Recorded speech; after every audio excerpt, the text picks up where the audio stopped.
प्रथमे मु पंच फुटण सुखिला लंका आउ भूसंग पत्र देकी भल भाव भाजी नहीं। तापर कंचा आंब को लेकिन भी 2 ରୁ 3 मिनट भाजी।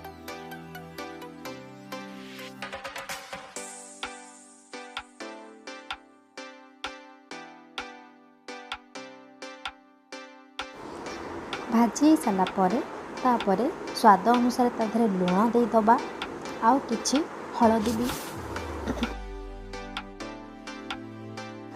आउ नाली गुंड देकी ताकू भल भाव गोलई दबा।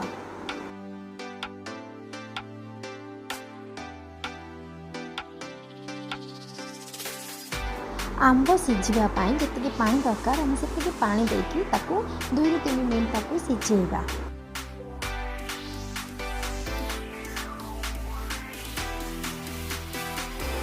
देखंतु एबे भल भाव आम आंब गुड़िक सिझी जाइए।